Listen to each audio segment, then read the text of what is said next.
తెలంగాణ ఉద్యమ రథసారథి చావు నోట్లో తలబెట్టి తెలంగాణ సాధించుకు వచ్చినటువంటి ఒక మహానాయకుడైన కేసీఆర్ గారిని పట్టుకొని రండా రండా అంటూ ఇష్టం వచ్చినట్లుగా రౌడీ రేవంత్ రెడ్డి మాట్లాడినటువంటి ఒక దుర్భాషను తీవ్రంగా ఖండిస్తూ ఉన్నాము. సభ్య సమాజం కూడా, తెలంగాణ సమాజం అంతా కూడా, చైతన్యవంతమైన తెలంగాణ సమాజం అంతా కూడా ఖండించాలని చెప్పని నేను విజ్ఞప్తి చేస్తూ ఉన్నాను. ఇవాళ ఒక గల్లీ రౌడీని, ఒక ఆర్టీఐ బ్లాక్మెయిలర్ను, ఒక హ్యాబిచువల్ ఎక్స్టార్షనిస్ట్ను, ఒక చిల్లరగాడిని ముఖ్యమంత్రి చేస్తే తన చిల్లరతనాన్ని ముఖ్యమంత్రి కుర్చీ మీద కూర్చున్న తర్వాత కూడా వదులుకోకుండా ఆయన వాడుతున్నటువంటి ఒక భాష, ఇది తెలంగాణ మొత్తం కూడా తలదించుకోవాల్సిన, సిగ్గుపడాల్సిన ఒక భాష. దీన్ని తీవ్రంగా మేము ఖండిస్తూ ఉన్నాం. ఇవాళ రాహుల్ గాంధీ గారిని మేము ప్రశ్నిస్తూ ఉన్నాం, ఇది ఎవరి భాష? ఇది జవహర్లాల్ నెహ్రూ, మహాత్మా గాంధీ, ఇందిరా గాంధీ, రాజీవ్ గాంధీ వాళ్ళందరి వారసులమని చెప్పుకుంటున్న మీరున్నటువంటి ఒక పార్టీ, లేదు ఇక్కడ ఏమైనా ప్రత్యేకమైనటువంటి ఒక లైసెన్స్ ఇచ్చేసి ఇష్టం వచ్చినట్టుగా ఏది పడితే అది పార్టీ సిద్ధాంతాలకు, కాంగ్రెస్ పార్టీ సిద్ధాంతాలకు వ్యతిరేకంగా ఇష్టం వచ్చినట్టు ఒక బూతు పురాణాల మీద రాజకీయాన్ని నిర్మించమని చెప్పని ఆయనకి ఏమైనా లైసెన్స్ ఇచ్చిండ్రా? దయచేసి ఏఐసిసి అధిష్టానం, ఖర్గే గారు, రాహుల్ గాంధీ గారు తెలంగాణ సమాజానికి సమాధానం చెప్పాలని చెప్పి ఈ సందర్భంగా నేను కోరుతా ఉన్నాను.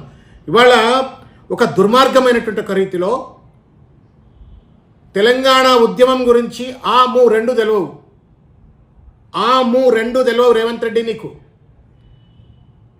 నీకు స్టేట్ రీఆర్గనైజేషన్ యాక్ట్ గురించి మాట్లాడేటువంటి ఒక నైతిక అర్హత లేదు. ఉద్యమకారుల మీద తుపాకులు ఎక్కుబెట్టినటువంటి ఒక దుర్మార్గుడివి, నీచుడివి నువ్వు. చంద్రబాబు నాయుడు గారి యొక్క చంకలో చేరి ఉద్యమకారులను అణచివేయాలని చెప్పని కుట్ర చేసిన వాడివి, ఉద్యమానికి వెన్నుపోటు పొడవాలని ప్రయత్నం చేసిన వాడివి. నీవు రాష్ట్ర విభజన చట్టం గురించి మాట్లాడుతుంటే నవ్వాలనా ఏడవాలనా అర్థం కానటువంటి ఒక పరిస్థితి. ఇవాళ ఒక ముఖ్యమైనటువంటి ఒక విషయం, సన్నాసి Revanth Reddy, state reorganisation act మొత్తం కూడా కేసీఆర్ గారు చెప్పినట్టే రాసిండ్రు అని చెప్పినావు. పరోక్షంగా నువ్వు ఒక మాట ఒప్పుకున్నావు. నీకు సోయిండి ఒప్పుకున్నావో, సోయిలో లేక ఒప్పుకున్నావు, ఒక మాట అయితే ఒప్పుకున్నావు. తెలంగాణ ఉద్యమానికే కాదు, తెలంగాణ రాష్ట్రాన్ని తీసుకురావడం కోసమే కాదు, తెలంగాణ తీసుకురావడానికి అవసరమైనటువంటి స్టేట్ విభజన చట్టాన్ని కూడా కేసీఆర్ గారే రాయించిండ్రు అని చెప్పని నువ్వే ఒప్పుకున్నావు. అంటే కేసీఆర్ గారే కర్త కర్మ క్రియ తెలంగాణ రాష్ట్రానికి అని చెప్పని నీ సోయిండి ఒప్పుకున్నావో, సోయిలో ఒప్పుకున్నావో, నిజాన్ని మాత్రం మాట్లాడినావు. అయితే ఒక విషయం రేవంత్ రెడ్డి, నీకు అర్థం కావాల్సిన విషయం చెప్తా ఉన్నా నేను. నీకు తెలియదు, ఎందుకంటే నువ్వు ఆ రోజు ఆంధ్ర నాయకుల పంచన చేరి కుట్రలు వంతు, కుతంత్రాలు వన్నుతూ విభజన చట్టం పాస్ కావద్దని చెప్పిన పార్లమెంట్లో, రాజ్యసభలో మీ నాయకుడు చేస్తున్న కుట్రల వెనుక దాగున్నటువంటి ఒక చెంచాగాడివి కాబట్టి నీకు ఆ విభజన చట్టం వెనుక ఉన్నటువంటి ఒక ఆర్ద్రత, దాని వెనుక ఉన్నటువంటి ఒక త్యాగం, వందల వేల మంది యొక్క పోరాటం, లక్షల మంది యొక్క పోరాటం, వేల మంది యొక్క త్యాగ విలువలు నీకు తెలియవు రేవంత్ రెడ్డి. ఆ చట్టం నువ్వు అన్నట్టే నిజమైనట్టయితే, ఒకవేళ కేసీఆర్ గారే కనుక కేఆర్ఎంబీకి లేకపోతే ఇంకేదో రివర్డ్ బోర్డ్ మేనేజ్మెంట్ అథారిటీస్కి ఇవ్వాలని చెప్పని కేసీఆర్ గారు చెప్తేనే అందులో వచ్చిందంటే మరి సోనియా గాంధీ గారి పాత్ర ఏంటి ఇందులో? ఒకవేళ విభజన చట్టం మొత్తం కేసీఆర్ గారు చెప్పినట్టే రాసినట్టయితే సోనియా గాంధీ గారి పాత్ర ఏంది? నువ్వు మాట్లాడుతుంది ఒక కాంగ్రెస్ పార్టీ నాయకుడి లెక్క మాట్లాడలే. తెలంగాణ ద్రోహులైనటువంటి ఒక ఆంధ్ర నాయకుల భాష మాట్లాడినావు, ఆంధ్ర నాయకుల మాట మాట్లాడినావు. నీలో ఉన్నటువంటి ఒక నైజాన్ని బయట పెట్టినావు. నువ్వు తెలంగాణ విద్రోహతనం, తెలంగాణ వ్యతిరేకతనం, తెలంగాణకు గండి కొట్టేటువంటి ఒక ఆంధ్ర నాయకుల పంచన జరిగినటువంటి ఒక నీచత్వాన్ని నువ్వు బయటపెట్టినావు. ఇవాళ సిగ్గు ఎగ్గు ఉండాలి నీకు. సోనియా గాంధీ గారి పాత్ర ఏంటి నీకు తెలియదు రేవంత్ రెడ్డి, ఎందుకంటే నువ్వు చంద్రబాబు నాయుడు అనుకున్నావు కాబట్టి. ఆ బిల్లు ఎవరు రాసిండ్రు, బిల్లు వెనుక ఏం కష్టం ఉంది, ఏం నష్టం ఉంది, ఏం త్యాగం ఉంది, ఏం పోరాటం ఉంది నీకు తెలియదు. సోనియా గాంధీ గారి పాత్ర ఏంది, జయరాం రమేష్ గారి పాత్ర ఏంది, చనిపోయిన జైపాల్ రెడ్డి గారి పాత్ర ఏంది, సల్మాన్ ఖుర్షీద్ లాంటి ఒక పెద్ద న్యాయవేత్తలు, మహమ్మద్ గారు ఒక పెద్ద న్యాయవేత్తలు, ఇంకా పోతే కొప్పుల రాజుగారు లాంటి ఒక పాత్ర ఏందో నీకు తెలియదు సన్నాసి. ఎందుకంటే నువ్వు ఆ రోజు ఆంధ్ర నాయకుల పంచన ఒక బానిసాని పడి తెలంగాణ ఉద్యమానికి, తెలంగాణ రాష్ట్రాన్ని రాకుండా గండి కొట్టాలని ప్రయత్నం చేసిన ఒక నీచుడివి నువ్వు వచ్చి వాళ్ళ కేసీఆర్ గారిని రండా రండా అని మాట్లాడతావా? సిగ్గుందిరా నీకు? ఏం మాటలా బాటలు? మనుషులా గాడిదలా అన్నం తింటున్నారా మీరేమన్నా? సంస్కారం అండి మాట్లాడాలి కదా. ముఖ్యమంత్రి కుర్చీలో కూర్చున్నటువంటి వాళ్ళ భాష అది. ఇదేనా రాహుల్ గాంధీ నఫరత్ కే దుకాన్ మే మొహబ్బత్ కా బజార్ కోలుంగా, నఫరత్ కే బజార్ మే మొహబ్బత్ కా దుకాన్ కోలుంగా అంటే ఇదేనా రాహుల్ గాంధీ చెప్పేది? ఇదేనా అహింస? గాంధీ మహాత్ముడి యొక్క అహింసా సిద్ధాంతం ఏం బూతులే అని ఎవడు నేర్పుతున్నాడు నీకు చదువు? ఎవడన్నం పెడుతున్నాడు? ఏం గడ్డి తింటున్నావు? ఏం ఇష్టం వచ్చిన భాష మాట్లాడుతున్నావు రేవంత్ రెడ్డి? సిగ్గుపడు నువ్వు అసలు.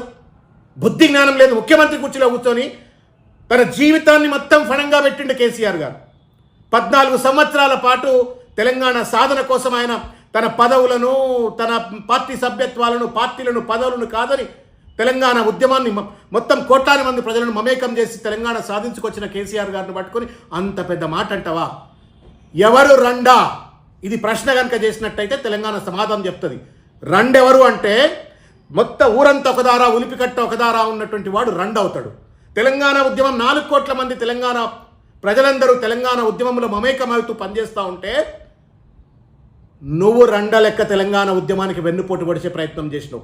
విద్యార్థి నిరుద్యోగులపైన తుపాకులు పెట్టి కాల్చే ప్రయత్నం చేసినావు.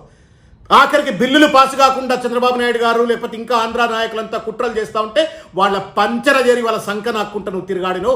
ఎవరు రండా? నువ్వు తేల్చుకోయిగా. ఒక పక్కన ప్రాణాన్ని పరంగా పెట్టి తెలంగాణ సాధించుకోవచ్చి అన్ని దేశంలో ఉన్న అన్ని రాజకీయ పార్టీలను ఒప్పించి మెప్పించి ఆఖరికి కేంద్ర మంత్రి పదవులను బేఖాతరు చేస్తూ ఆయన ఉద్యమాన్ని నడిపిన ఆయనేమో రండా అని మాట్లాడతావా? న్యాయమా రేవంత్ రెడ్డి? చదువుకున్నవా నువ్వు? అసలు అన్నం తింటున్నావా నువ్వు? గడ్డి తింటున్నావా రేవంత్ రెడ్డి? నువ్వు బుద్ధి జ్ఞానం ఉండాలా అని చెప్పని ఈ సందర్భంగా నేను కోరుతూ ఇంకొక విషయం చెప్తా ఉన్నాను. ముఖ్యమైన విషయం ఇది.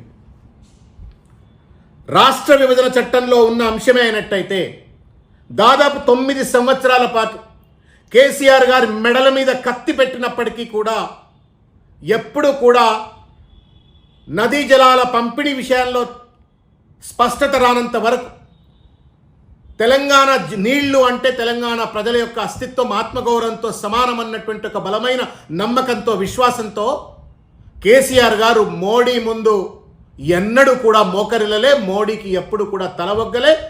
రివర్ బోర్డ్ మేనేజ్మెంట్ అథారిటీ వాళ్లకు ఎప్పుడు కూడా కృష్ణానదిని కట్టబెట్టేటువంటి ఒక ప్రయత్నం చేయలే. అది కేంద్ర మంత్రులే ఒప్పుకున్నారు. సన్నాసి నీకు చదువు చెప్తున్నారు, నీకు ఎవరు అడ్వైజ్ ఇస్తున్నారో అర్థం కావట్లే. కేంద్ర మంత్రులే చెప్పిండ్రు. రెండవది, 9 ఏళ్ల పాటు జరగనటువంటి ఈ తతంగం, కేంద్ర ప్రభుత్వం అజమాయిషిలోకి కృష్ణానది రాకుండా 9 ఏళ్లు ఆపిన కేసీఆర్ ఒక పక్కన ఉంటే, మరో పక్కన నువ్వు వచ్చి అధికారంలోకి వచ్చి ఎలగబెట్టింది 45 రోజులు 50 రోజులు కాలే. వెంటనే ఈ యొక్క కృష్ణానది కేఆర్ఎంబీకి ఎట్లా కంట్రోల్లో పోతుందో నువ్వు సమాధానం చెప్పు. ఇక్కడనేమో మోడీని నిలువరించి కృష్ణానదిని కేఆర్ఎంబీకి పోకుండా కాపాడినటువంటిది కేసీఆర్ గారు.